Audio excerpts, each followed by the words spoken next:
నేను 10 మందికి సహాయం చేసేటట్టు ఉండాలి దేవా అని ప్రార్థన చేస్తే సహాయం చేసే శక్తి వచ్చేదానికన్నా ముందు శోధన వస్తుంది. వాక్యం ఏం సెలవిస్తుంది? తాను శోధింపబడి శ్రమ పొందెను గనుక శోధింపబడు వారికి నీ సహాయము చేయగలవాడై ఉండెను. ఎంతమంది నేను సహాయకుడిగా ప్రజలకు ఉండాలని ఆశ ఉందో, you will be tempted in the coming days.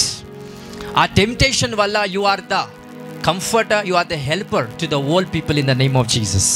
సమస్త ప్రజలకు నువ్వు ఆదరణకర్తగా, సహాయకుడిగా నీ జీవితంలో ఖచ్చితంగా దేవుని నిలుపాలి అంటే అదే సమస్య 1000 మంది ప్రజలకు రాని, ఆ 1000 మంది ప్రజలకి నువ్వు రక్షకుడికై ఉంటావంట. Because you are the master of that suffering in the coming days in the name of Jesus. Hallelujah, hallelujah. So నీ ప్రతి శోధన నిన్ను రాజుగా నిలబెట్టడానికి నిన్ను ముందుకు నడిపిస్తుందండి. నీ ప్రతి కష్టం, నీ ప్రతి ఒక్క సఫరింగ్, నీ ప్రతి శోధన నిన్ను రక్షకుడిగా నిలబెట్టాలని నిన్ను నడిపిస్తూ ఉంది. ఈరోజు ఎవరైతే ఆ శోధనలో ఉన్నారో దానిలాగా స్టిల్ దేవుణ్ణి విడిచిపెట్టకుండా, దేవుణ్ణే పూజిస్తూ, దేవుణ్ణే నమస్కరిస్తూ, ఆయనకి మాత్రమే ప్రార్థన చేసేవారిగా ఇంకా ఎవరైతే ఉన్నారో, in the coming days you are going to be gifted by the Holy Spirit. మీరు దేవుని మహిమ చేత నింపబడబోతున్నారు.